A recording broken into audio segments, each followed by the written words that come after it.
Okay, welcome to video number 2, the scientific secret, and this video is going to follow on from the previous one, and this is all about the downswing. So in the first video you learned about the mechanical advantage of having a slight bend in your left arm if you're right-handed, and this is now going to take that to the next level. Now this is all based on scientific research. This is not me making this stuff up. What I'm about to share with you completely blew my mind. Prior to this scientific study, I was a bit of a student of the game. I'd read a lot of books. I'd had lots and lots of lessons, and I thought I knew a fair bit about the golf swing. Well, these scientists, these guys are really smart dudes, and they completely blew me away.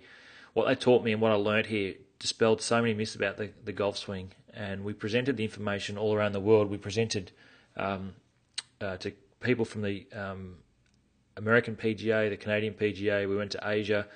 And spoke to people here in Australia about it. It pretty much rocked the golf industry. We've gone pretty quiet. We haven't really done a lot of stuff. The scientists, were got bored with golf and they went and did their thing. And I've sort of just bubbled along doing my stuff. But this information has been presented around the world, but I haven't really come out and explained it in this greater detail before.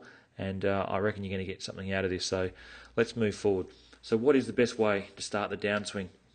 Before I get right into that, I just want to go over some of the stuff that I've mentioned previously, and that is the problems associated with starting the downswing. And the big problems are, in my opinion now, is that golfers take too big a backswing. So we're under the impression that to hit the ball with power and distance, you need a big backswing. This is hard to do, and the big problem with it is you tend to spin out. So you can see here in the pictures, this is what someone looks like when they spin out.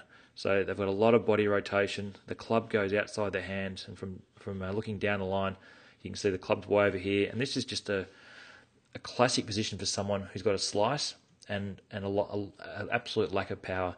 It's very, very, very hard to play good golf when you have a massive backswing or big backswing and you spin out. And unfortunately, many golfers do it. And if you are suffering with a slice, you'll know what I'm talking about. It's very hard to control, and if you don't know what to do, you can try and vein for years and you'll still slice the ball. So let's try and help you here and give you some really good scientific advice on how to fix your slice and hit the ball with more power. Okay, the solution that I mentioned in the last video, a shorter backswing with a nice little bending of your arm there, that helps. That absolutely helps you, but it's not all you need to do. Okay, so if you haven't seen the previous video, do go and watch it now, but this position really will help you learn the best move, but it's not everything. You need to understand that at the top of your backswing, there's a massive amount of torque acting on your body, and that torque is trying to pull you around. So in the direction of that arrow there, it's trying to pull you that way and basically cause you to spin. So if there's a secret to the downswing, it's learning to control the spin and the torque.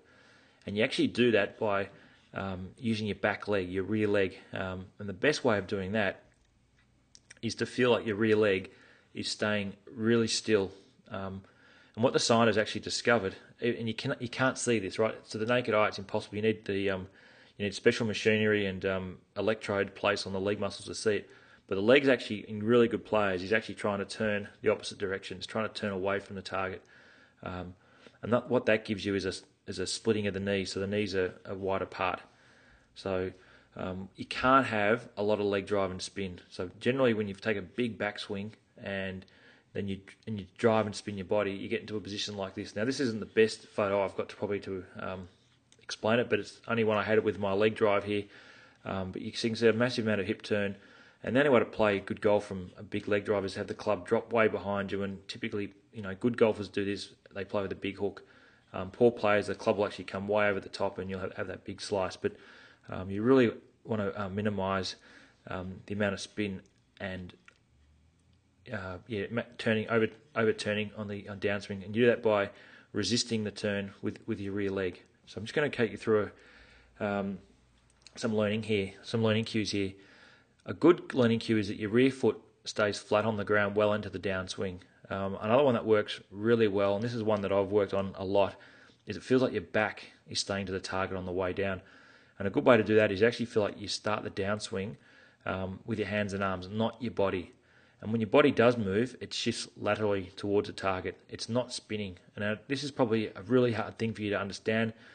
If you are playing golf inconsistently and with a slice, I can just about guarantee that you're actually spinning and overturning on the way down. A good way to minimise it, like I've said, is your legs separate, so it feels like your knees go in opposite directions on the way down. This is the power position. If you see, positions of any good golfer, they get into this position. It can even be, if you really want to practice this, and I don't recommend you hitting golf balls doing this, but you can feel like the rear leg is actually moving away from the target. It's very hard to describe the feeling, but the leg stays really still, and yeah, it's definitely not driving towards the target. Your rear leg actually staying still, and even turning away from the target on the way down. This gives you a really strong centre position, and I'm going to show you some pictures in a minute. And the other big thing about this sort of magic move for the downswing is your big toe on your front foot acts as like a stabiliser. It's like a rudder. It controls the amount of shift towards the target. If you shifted too far, you'd lose balance. So your big toe, the force goes down into your big toe. And one amazing thing from the scientific study was that the better the player, the more torque they had going down into their big toe. So they really resisted the spinning and the shifting of the body down through their big toe. And we actually looked at some golf shoes of the good players, and it was really funny. On the left foot of the right-handed guys, there was a lot of wear marks around their big toe, underneath their big toe joint of their golf shoes. So it's a really amazing thing. You might not have heard that before, but yeah, your big toe plays a massive part in controlling the golf swing, and that's probably something you haven't heard before.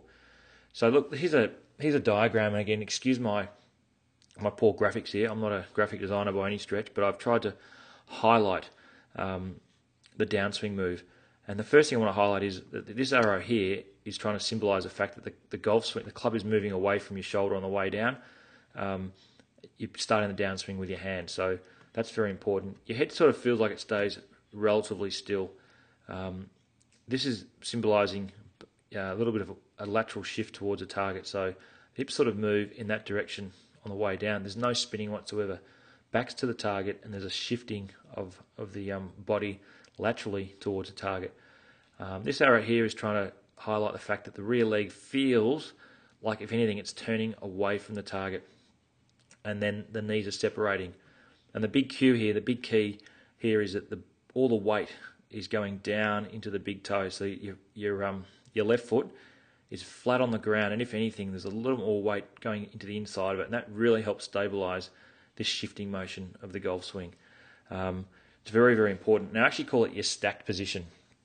And if you look at any good golfer, you might recognise some of these guys. They all get into a very, very similar position. Okay, their knees are apart. There's more of a lateral slide than a turning motion. And the big thing I want you to look at is look at their shoulder position here. Now, again, you don't really read a lot about golfers getting into this position, because what happens and actually what we're told happens are completely different things, two different things completely. I want to show you from this angle. Now, this is just me highlighting the swing in a static position, but you'll get the idea. I want you to look at how closed the shoulders are. There's virtually no spinning. Okay, it's all a lateral slide. The back foot stays on the ground. It might just come up a little bit, but it's staying fairly put. If you look at inconsistent golfers, their back leg will come up, their foot will come up very, very quickly. The club head is always behind the hands, and this gives you that classic late hit position, or that lag position that we've been told for 100 years to get into. Well, that's how you get into it. You get into it by not spinning. You get into it by having a lateral shift and then stabilising it with your front foot. But yeah, really highlight the fact that your body's in somewhat of a closed position here. You're definitely not open and spinning out. So you really need to understand this. There's very, very little body rotation. You do not spin. The body moves laterally, and it's not spinning. So I know I'm highlighting that a lot, but it's very, very important. And the big toe of your front leg controls the amount of slide. If you kept sliding, you'd go onto the outside of your foot, you'd lose balance, and you wouldn't be in a very good position at all. And the whole idea of this move is to get you into the perfect position to apply power and hit the golf ball with speed, with accuracy as well. So in the next video, I'm actually going to show you how to apply power. And it's not just power. I'm going to give you the absolute scientific tips on giving you accuracy and power. And some of this, what I'm going to teach you, you're not going to get during your normal golf lesson. I can probably guarantee you haven't heard this before either. And this really is a scientific secret of a powerful and consistent golf swing. So thanks for watching. The next video is just below.